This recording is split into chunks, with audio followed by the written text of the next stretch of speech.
If you enjoy what you're hearing, don't forget to hit like and subscribe so we can find each other again in future. And if you want to support the channel further, please consider supporting me over on Patreon. Hello there. My name is John, and I am here to bring you a sleep story. So find some place comfortable, lie back, let your arms and legs fall slack at your sides, take a deep breath, and close your eyes. Tonight, we return to the dark forests and sleepy cottages of Germanic folklore, as we continue with the complete fairy stories of the Brothers Grimm. Content warning. Tonight's collection of stories features some graphic descriptions of violence, some mistreatment of animals, and some ignorant descriptions of certain ethnic groups, which sadly are a product of the time period and the geographical location in which these stories were written. If you feel like any of this would make your listening experience unpleasant or triggering in some way, feel free to skip this one. No hard feelings. I'll see you in the next one. For everyone else, listener discretion is advised. Faithful John. There was once, on a time, an old king who was ill, and thought to himself, "I am lying on what must be my deathbed." Then, said he, "Tell Faithful John to come to me." Faithful John was his favorite servant, and was so called, because he had for his whole life long been so true to him. When therefore he came beside the bed, the king said to him, "Most faithful John, I feel my end approaching, and have no anxiety except about my son. He is still of tender age, and cannot always know how to guide himself. If thou dost not promise me to teach him everything that he ought to know, and to be his foster father, I cannot close my eyes in peace." Then answered Faithful John, "I will not forsake him, and will serve him with fidelity, even if it should cost me my life." On this, the old king said, "Now I die in comfort and peace." Then he added, "After my death, thou shalt show him the whole castle, all the chambers, halls, and vaults, and all the treasures which lie therein. But the last chamber in the long gallery, in which is the picture of the princess of the golden dwelling, shalt thou not show. If he sees that picture, he will fall violently in love with her, and will drop down in a swoon, and go through great danger for her sake. Therefore thou must preserve him from that." And when Faithful John had once more given his promise to the old king about this, the king said no more, but laid his head on his pillow, and died. When the old king had been carried on to his grave, Faithful John told the young king all that he had promised his father on his deathbed, and said, "This will I assuredly perform, and will be faithful to thee as I have been faithful to him, even if it should cost me my life." When the mourning was over, Faithful John said to him, "It is now time that thou shouldest see thine inheritance. I will show thee thy father's palace." Then he took him about everywhere, up and down, and let him see all the riches, and the magnificent apartments.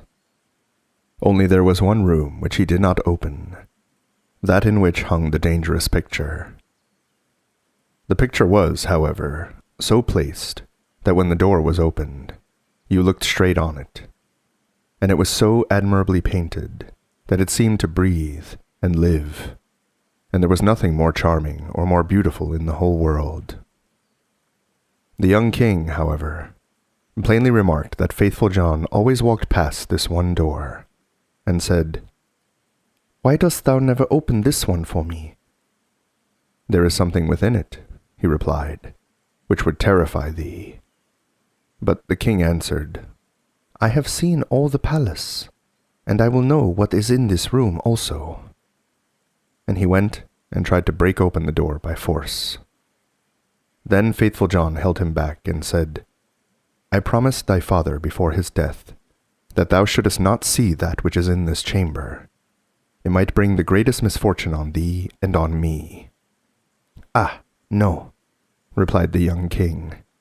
"If I do not go in, it will be my certain destruction. I should have no rest day or night until I had seen it with my own eyes. I shall not leave the place now until thou hast unlocked the door." Then Faithful John saw there was no help for it now, and with a heavy heart and many sighs, sought out the key from the great bunch. When he had opened the door, he went in first, and thought by standing before him he could hide the portrait, so that the king should not see it in front of him. But what availed that?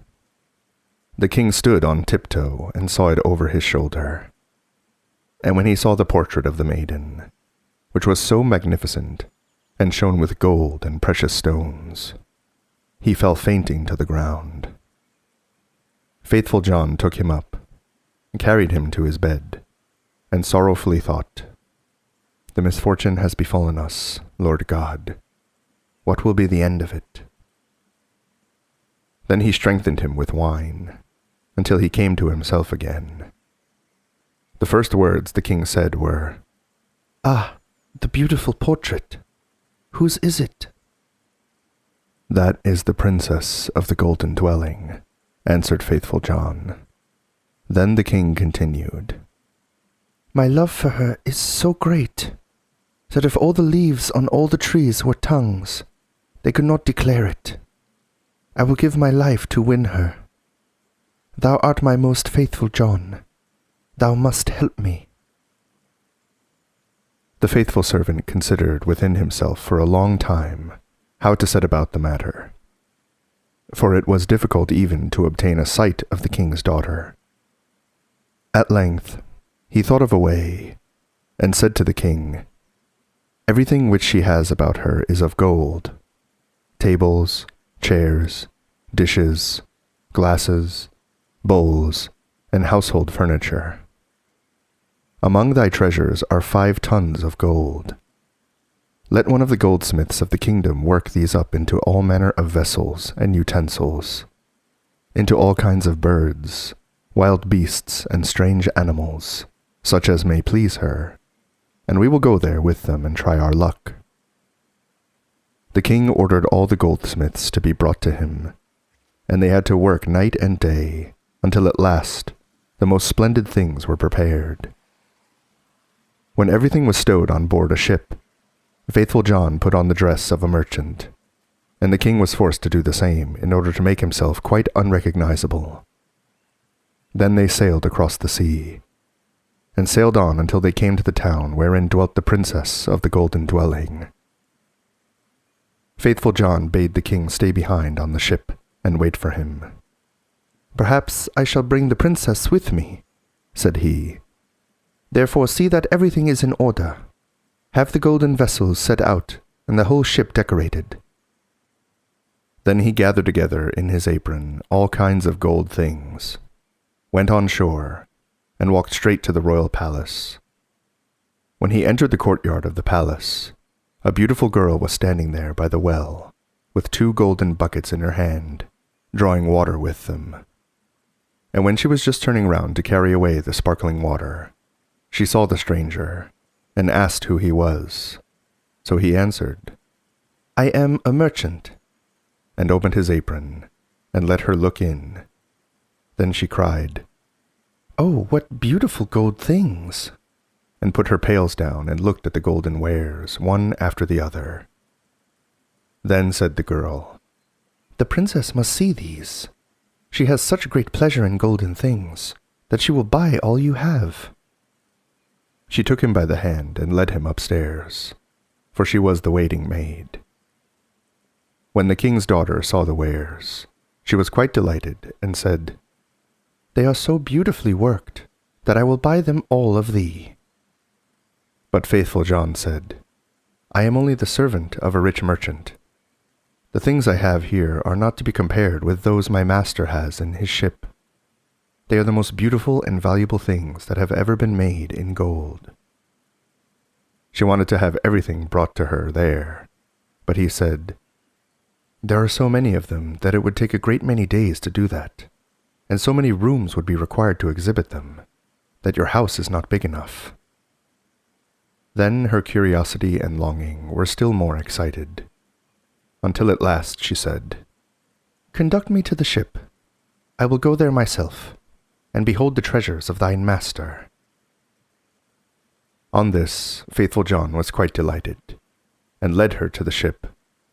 And when the king saw her, he perceived that her beauty was even greater than the picture had represented it to be, and thought no other than that his heart would burst in twain. Then she got into the ship, and the king led her within. Faithful John, however, remained behind with the pilot, and ordered the ship to be pushed off, saying, Set all sail, till it fly like a bird in the air. Within, however, the king showed her the golden vessels, every one of them, also the wild beasts and strange animals. Many hours went by whilst she was seeing everything, and in her delight she did not observe that the ship was sailing away. After she had looked at the last, she thanked the merchant and wanted to go home. But when she came to the side of the ship, she saw that it was on the deep sea far from land, and hurrying onwards with all sail set. Ah! Cried she in her alarm. I am betrayed. I am carried away and have fallen into the power of a merchant. I would die rather. The king, however, seized her hand and said, I am not a merchant. I am a king, and of no meaner origin than thou art. And if I have carried thee away with subtlety, that has come to pass because of my exceeding great love for thee. The first time that I looked on thy portrait, I fell fainting to the ground.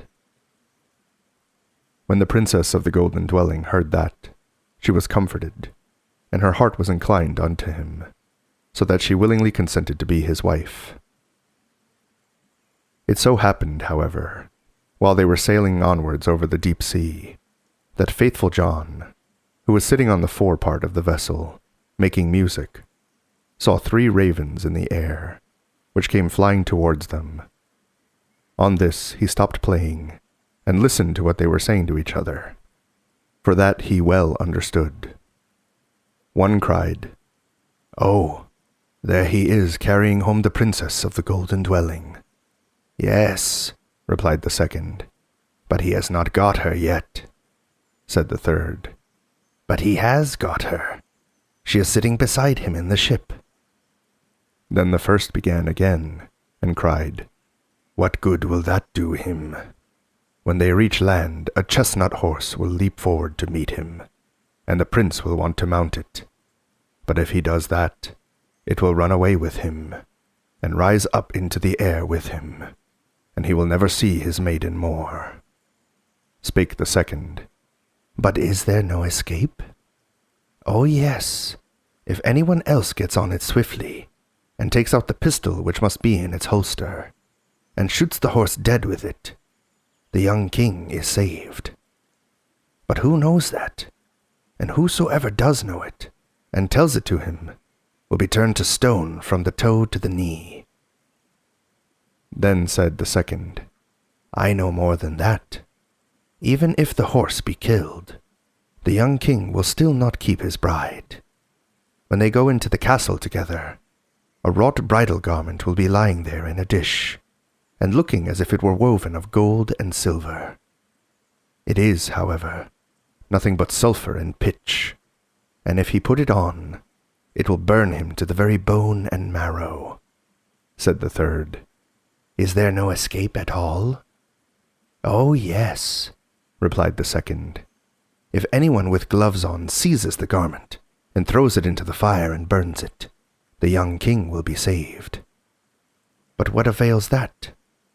Whosoever knows it, and tells it to him, half his body will become stone from the knee to the heart, Then said the third, "I know still more.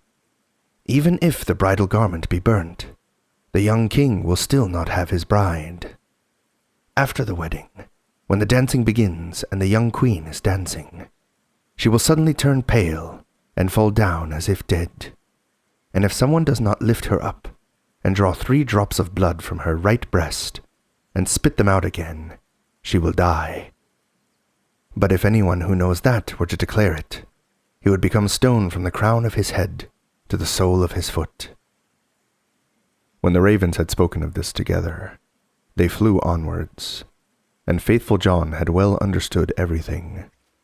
But from that time forth he became quiet and sad. For if he concealed what he had heard from his master, the latter would be unfortunate, and if he discovered it to him, he himself must sacrifice his life. At length, however, he said to himself, "I will save my master, even if it bring destruction on myself." When therefore they came to shore, all happened as had been foretold by the ravens, and a magnificent chestnut horse sprang forward. "Good," said the king, "he shall carry me to my palace," and was about to mount it, when faithful John got before him, jumped quickly on it, drew the pistol out of the holster, and shot the horse. Then the other attendants of the king, who after all were not very fond of faithful John, cried, "How shameful to kill the beautiful animal that was to have carried the king to his palace." But the king said, "Hold your peace and leave him alone. He is my most faithful John. Who knows what may be the good of that?" They went into the palace, and in the hall there stood a dish, and therein lay the bridal garment, looking no otherwise than as if it were made of gold and silver. The young king went towards it, and was about to take hold of it. But faithful John pushed him away, seized it with gloves on, carried it quickly to the fire, and burnt it. The other attendants began to murmur, and said, "Behold, now he is even burning the king's bridal garment." But the young king said, "Who knows what good he may have done? Leave him alone. He is my most faithful John." And now the wedding was solemnized. The dance began, and the bride also took part in it. Then faithful John was watchful, and looked into her face, and suddenly she turned pale and fell to the ground, as if she were dead. On this he ran hastily to her, lifted her up, and bore her into a chamber. Then he laid her down, and knelt, and sucked the 3 drops of blood from her right breast, and spat them out. Immediately she breathed again and recovered herself. But the young king had seen this, and being ignorant why faithful John had done it, was angry, and cried, "Throw him into a dungeon."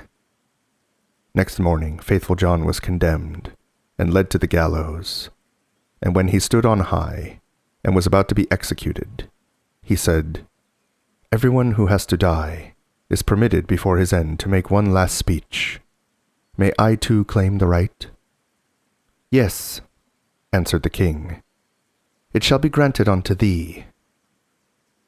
Then said faithful John, "I am unjustly condemned, and have always been true to thee." And he related how he had hearkened to the conversation of the ravens when on the sea, and how he had obliged to do all these things in order to save his master. Then cried the king, "O my most faithful John, pardon, pardon, bring him down." But as faithful John spoke the last word, he had fallen down lifeless, and become a stone.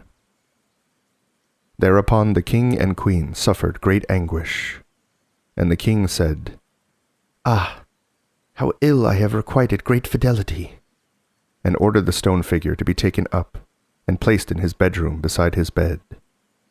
And as often as he looked on it, he wept and said, "Ah, if I could bring thee to life again, my most faithful John." Some time passed, and the queen bore twins, 2 sons who grew fast and were her delight. Once when the queen was at church, and the 2 children were sitting playing beside their father, The latter, full of grief again, looked at the stone figure, sighed, and said, "Ah, if I could but bring thee to life again, my most faithful John." Then the stone began to speak, and said, "Thou canst bring me to life again, if thou wilt use for that purpose what is dearest to thee." Then cried the king, "I will give everything I have in the world for thee." The stone continued, "If thou wilt cut off the heads of thy 2 children with thine own hand, and sprinkle me with their blood, I shall be restored to life." The king was terrified when he heard that he himself must kill his dearest children, but he thought of faithful John's great fidelity, and how he had died for him, drew his sword, and with his own hand cut off the children's heads. And when he had smeared the stone with their blood, life returned to it, and faithful John stood once more safe and healthy before him. He said to the king, "Thy truth shall not go unrewarded," and took the heads of the children, put them on again, and rubbed the wounds with their blood, on which they became whole again immediately, and jumped about, and went on playing as if nothing had happened. Then the king was full of joy, and when he saw the queen coming, he hid faithful John and the 2 children in a great cupboard. When she entered, he said to her, "Hast thou been praying in the church?" "Yes," answered she, "but I have constantly been thinking of faithful John, and what misfortune has befallen him through us." Then said he, "Dear wife, we can give him his life again, but it will cost us our 2 little sons whom we must sacrifice." The queen turned pale, and her heart was full of terror, but she said, "We owe it to him, for his great fidelity." Then the king was rejoiced that she thought as he had thought, and went and opened the cupboard, and brought forth faithful John and the children, and said, "God be praised, he is delivered, and we have our little sons again also," and told her how everything had occurred. Then they dwelt together in much happiness until their death. The Good Bargain. There was once a peasant who had driven his cow to the fair, and sold her for $7. On the way home he had to pass a pond, and already from afar he had heard the frogs crying, "Aik, aik, aik." "Well," said he to himself, "they are talking without rhyme or reason. It is 7 that I have received, not 8. When he got to the water, he cried to them, "Stupid animals that you are!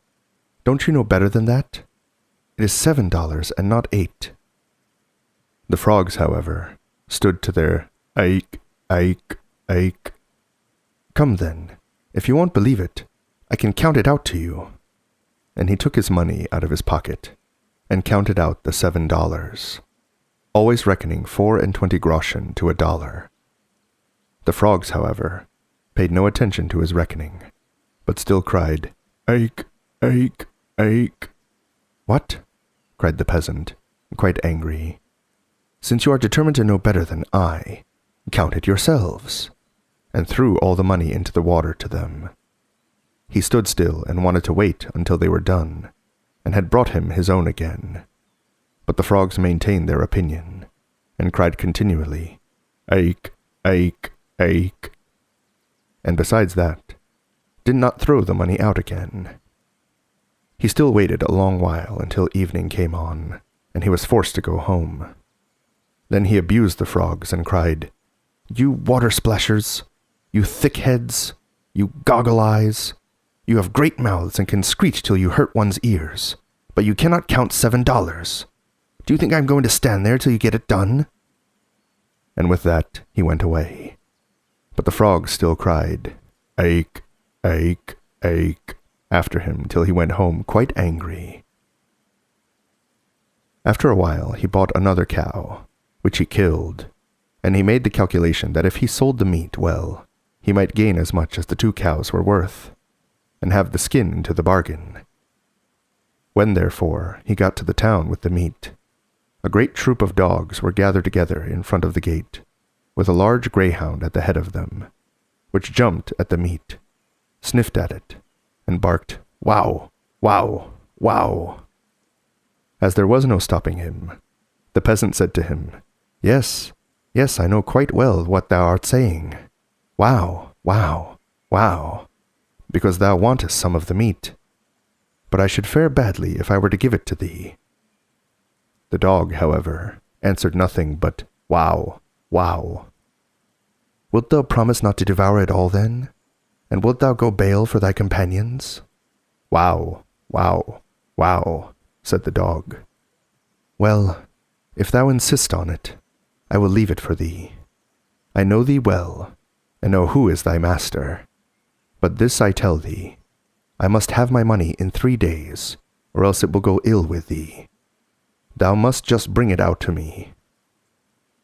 Thereupon he unloaded the meat, and turned back again.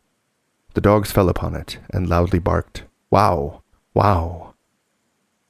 The countryman, who heard them from afar, said to himself, "Hark, now they all want some, but the big one is responsible to me for it." When 3 days had passed, the countryman thought, "Tonight my money will be in my pocket," and was quite delighted. But no one would come and pay it. "There is no trusting anyone now," said he, and at last he lost patience, and went into the town to the butcher and demanded his money. The butcher thought it was a joke, but the peasant said, "Jesting apart, I will have my money. Did not the great dog bring you the whole of the slaughtered cow 3 days ago?" Then the butcher grew angry, snatched a broomstick, and drove him out. "Wait a while," said the peasant. "There is still some justice in the world," and went to the royal palace and begged for an audience. He was led before the king, who sat there with his daughter, and asked him what injury he had suffered.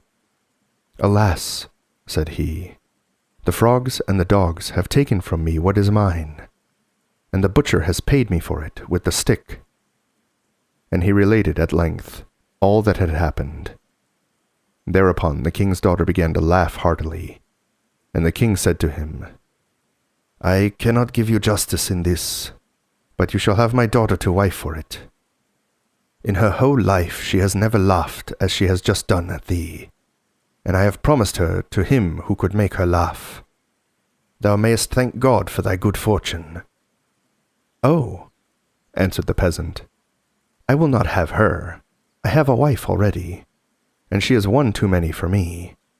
When I go home, it is just as bad as if I had a wife standing in every corner." Then the king grew angry, and said, "Thou art a boor." "Ah, Lord King," replied the peasant, "what can you expect from an ox but beef?" "Stop," answered the king. "Thou shalt have another reward. Be off now, but come back in 3 days, and then thou shalt have 500 counted out in full." When the peasant went out by the gate, the sentry said, "Thou hast made the king's daughter laugh, so thou wilt certainly receive something good." "Yes, that is what I think," answered the peasant. 500 are to be counted out to me." "Hark thee," said the soldier, "give me some of it. What canst thou do with all that money?" "As it is thou," said the peasant, "thou shalt have 200. Present thyself in 3 days' time before the king, and let it be paid to thee." A Jew who was standing by and heard the conversation ran after the peasant, held him by the coat, and said, "Oh, wonder! What a luck-child thou art! I will change it for thee. I will change it for thee into small coins. What dost thou want with the great dollars?" "Jew," said the countryman, 300 canst thou still have. Give it to me at once in coin, in 3 days from this. Thou wilt be paid for it by the king." The Jew was delighted with the profit, and brought the sum in bad groschen, 3 of which were worth 2 good ones. After 3 days had passed, according to the king's command, the peasant went before the king. "Pull his coat off," said the latter, "and he shall have his 500. "Ah," said the peasant, "they no longer belong to me. I presented 200 of them to the sentinel, and 300 the Jew has changed for me. So by right, nothing at all belongs to me." In the meantime, the soldier and the Jew entered and claimed what they had gained from the peasant, and they received the blows strictly counted out. The soldier bore it patiently, and knew already how it tasted. But the Jew said sorrowfully, "Alas, alas, are these the heavy dollars?" The king could not help laughing at the peasant, and as all his anger was gone, he said, "As thou hast already lost thy reward before it fell to thy lot, I will give thee something in the place of it. Go into my treasure chamber, and get some money for thyself, as much as thou wilt." The peasant did not need to be told twice, and stuffed into his big pockets whatsoever would go in. Afterwards he went to an inn and counted out his money. The Jew had crept after him and heard how he muttered to himself, "That rogue of a king has cheated me after all. Why could he not have given me the money himself? And then I should have known what I had. How can I tell now if what I have had the luck to put in my pockets is right or not?" "Good heavens," said the Jew to himself, "that man is speaking disrespectfully of our lord the king. I will run and inform, and then I shall get a reward, and he will be punished as well." When the king heard of the peasant's words, he fell into a passion, and commanded the Jew to go and bring the offender to him. The Jew ran to the peasant. "You are to go at once to the Lord King in the very clothes you have on." "I know what's right better than that," answered the peasant. "I shall have a new coat made first. Dost thou think that a man with so much money in his pocket is to go there in his ragged old coat?" The Jew, as he saw that the peasant would not stir without another coat, and as he feared that if the king's anger cooled, he himself would lose his reward, and the peasant his punishment, said, "I will, out of pure friendship, lend thee a coat for the short time. What will people not do for love?" The peasant was contented with this, put the Jew's coat on, and went off with him. The king reproached the countryman because of the evil speaking of which the Jew had informed him. "Ah," said the peasant, "what a Jew says is always false. No true word ever comes out of his mouth. That rascal there is capable of maintaining that I have his coat on." "What is that?" shrieked the Jew. "Is the coat not mine? Have I not lent it to thee out of pure friendship, in order that thou might appear before the Lord King?" When the king heard that, he said, "The Jew has assuredly deceived one or the other of us, either myself or the peasant." And again he ordered something to be counted out to him in hard dollars. The peasant, however, went home in the good coat, with the good money in his pocket, and said to himself, "This time I have hid it." The Wonderful Musician. There was once a wonderful musician, who went quite alone through a forest, and thought of all manner of things. And when nothing was left for him to think about, he said to himself, "Time is beginning to pass heavily with me here in the forest. I will fetch hither a good companion for myself." Then he took his fiddle from his back, and played so that it echoed through the trees. It was not long before a wolf came trotting through the thicket towards him. "Ah, here is a wolf coming. I have no desire for him," said the musician. But the wolf came nearer and said to him, "Ah, dear musician, how beautifully thou dost play. I should like to learn that too." "It is soon learnt," the musician replied. "Thou hast only to do all that I bid thee." "O musician," said the wolf, "I will obey thee as a scholar obeys his master." The musician bade him follow, and when they had gone part of the way together, they came to an old oak tree, which was hollow inside, and cleft in the middle. "Look," said the musician, "if thou wilt learn to fiddle, put thy forepaws into this crevice." The wolf obeyed, but the musician quickly picked up a stone, and with one blow wedged his 2 paws so fast that he was forced to stay there like a prisoner. "Stay there until I come back again," said the musician, and went his way. After a while, he again said to himself, "Time is beginning to pass heavily with me here in the forest. I will fetch hither another companion," and took his fiddle and again played in the forest. It was not long before a fox came creeping through the trees towards him. "Ah, there's a fox coming," said the musician. "I have no desire for him." The fox came up to him and said, "O dear musician, how beautifully thou dost play. I should like to learn that too." "That is soon learnt," said the musician. "Thou hast only to do everything that I bid thee." "O musician," then said the fox, "I will obey thee as a scholar obeys his master." "Follow me," said the musician. And when they had walked a part of the way, they came to a footpath, with high bushes on both sides of it. There the musician stood still, and from one side bent a young hazel bush down to the ground, and put his foot on the top of it. Then he bent down a young tree from the other side as well, and said, "Now, little fox, if thou wilt learn something, give me thy left front paw." The fox obeyed, and the musician hastened his paw to the left bough. "Little fox," said he, "now reach me thy right paw," and he tied it to the right bough. When he had examined whether they were firm enough, he let go, and the bushes sprang up again, and jerked up the little fox, so that it hung struggling in the air. "Wait there till I come back again," said the musician, and went his way. Again he said to himself, "Time is beginning to pass heavily with me here in the forest. I will fetch hither another companion." So he took his fiddle, and the sound echoed through the forest. Then a little hare came springing towards him. "Why, a hare is coming," said the musician. "I do not want him." "Ah, dear musician," said the hare, "how beautifully thou dost fiddle. I too should like to learn that."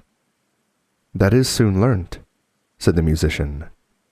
"Thou hast only to do everything that I bid thee."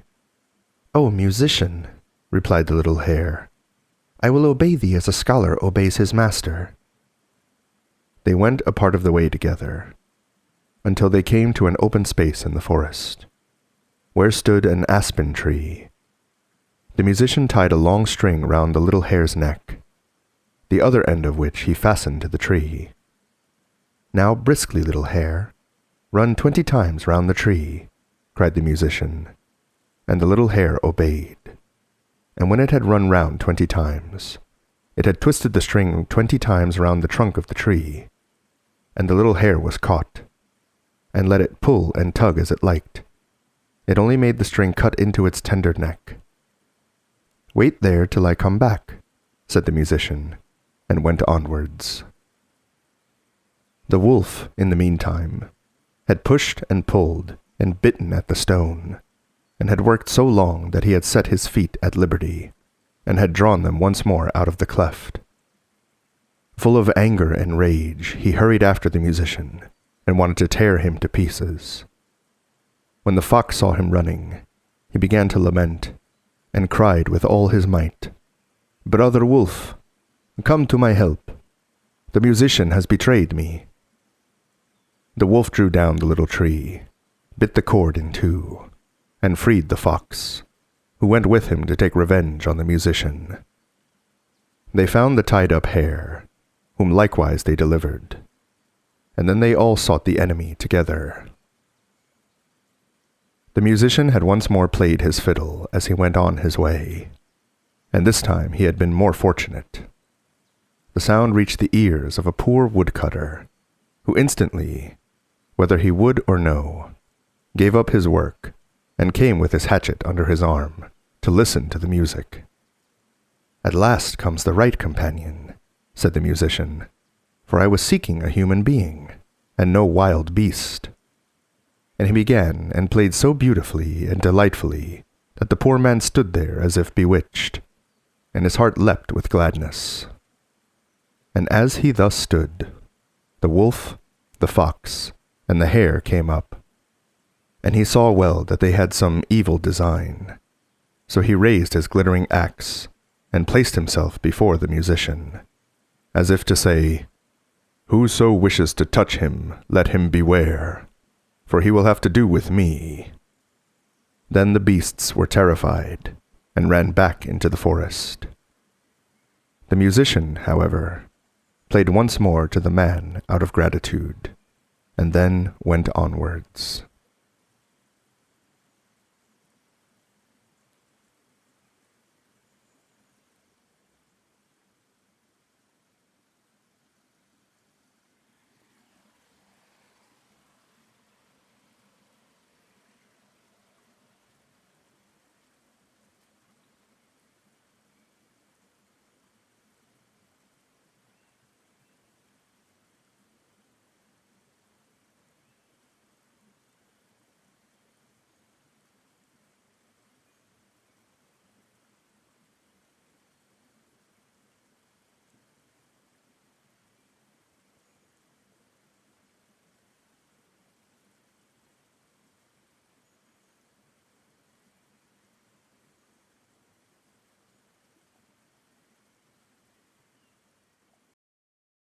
Thank you for listening.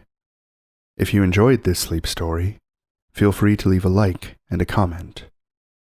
Extra special thanks goes out to my wonderful patrons, including my co-author tier patrons Ellen Marie, Brian Krob, Eris, Tasha, Janet, and Lexi What We Got. Their generous support helps keep this channel going.